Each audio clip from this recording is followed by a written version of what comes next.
Hey friends, it's Debbie Adams, your Pamper Chef consultant, and I wanted to show you the letters and numbers pan. Have you got yours?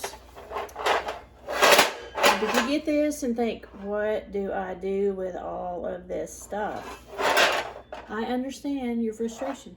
It's a pretty pan. You have a lot of pieces with it. I'll show you the pan. It's very pretty. You can use this as a 9x13. I think it looks like it's bigger than a 9x13, but you can use this as a baking pan. But I hope you kept your book. This has everything you need to know.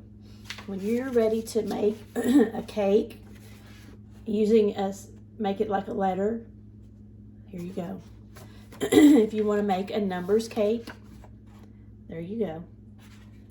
So for the kid's birthday or the grandkid's birthday, and you want to make their number for their birthday, make a pretty decorated cake, this is for you. Or if you want to make their name, do their name, there you go. So I'm going to show you how to make a D for me. And it's so easy. All these pieces are you going to use. So when I first saw it, I tried to make the letters out of all of these, but that's not what you're doing. You're making the part that is not the letter. So see, let me show you. If I'm making a D, here's our D.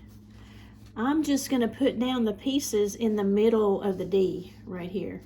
So all I need are these two pieces, the rectangle and the square. And I'm going to put them down in the middle of the pan. Just like this. So I have the outline. There's the D. That's the outline. I know it looks like an O, right? Well, you have this piece. At the end, we'll cut off the ends of it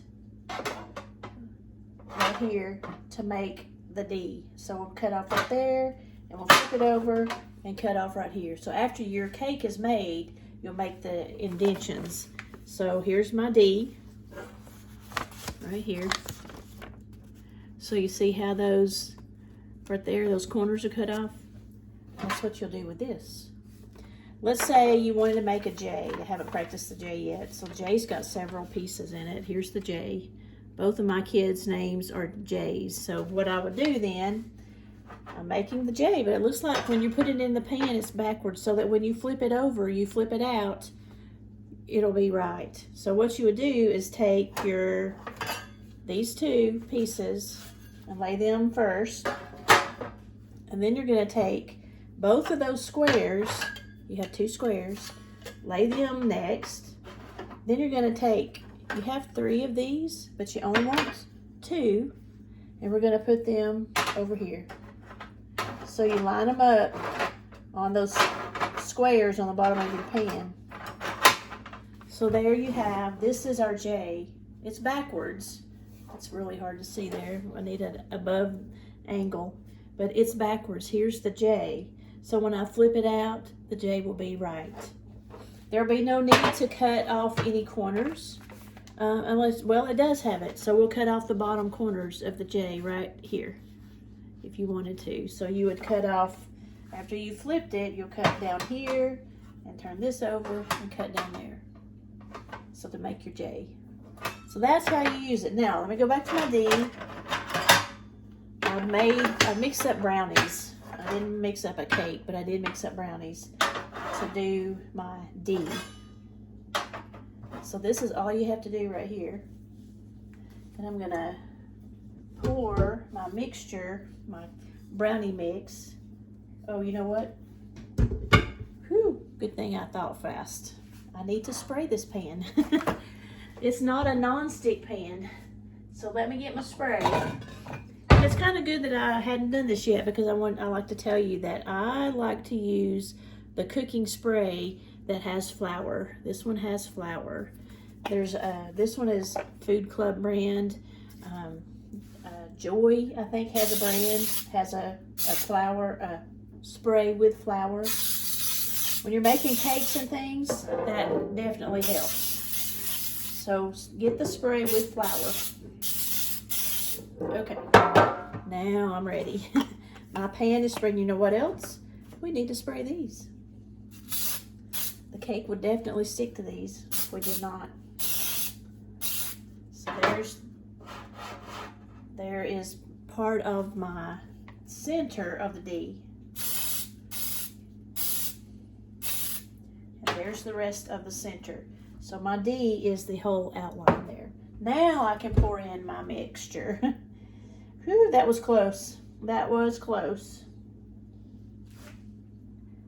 So if you were making, maybe say you wanted 2 letters or 2 numbers, you would need 2 cake mixes. So you would make one, mix up after it bakes, mix up another, and make your other number or letter. So let me scrape all this in, and then I'm going to put it into the oven. This is just regular brownie mix in my case. And it'll cook, I can't remember, whatever it says on the box. And then I'll come back and show you how my D turned out. And we'll cut the corners out together. All right, there we go. I'll be back. Okay, my brownies are done. So I have my numbers and letters pan.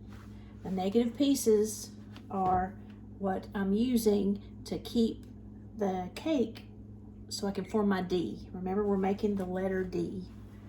So I just took it out of the oven, so these pieces are going to be hot. So when you're doing it, use something in your fingers or wait until it cools a little more than I am.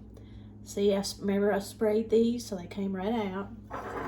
And now to turn my brownie out onto something. I'm using a cutting board. If you have a cake plate or something, that would be great.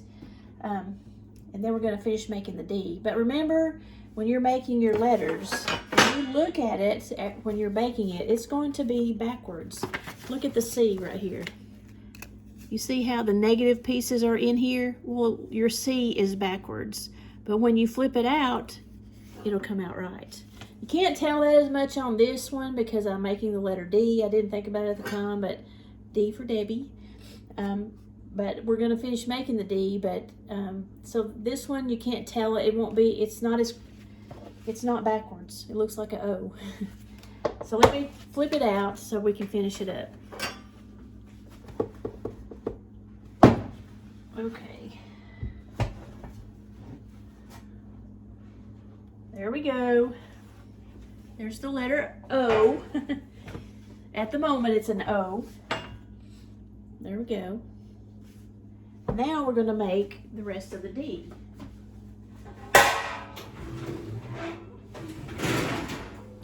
So in order to make that, what happens is you're cutting off the corners. So you see the B? You see how the corners here are all cut out right in there? That is how we distinguish some of the letters. So that's how we're going to distinguish the D. And you'll do that with this piece. So with the letter D, I'm going to cut off the top corner and the bottom corner. So I've got my triangle here.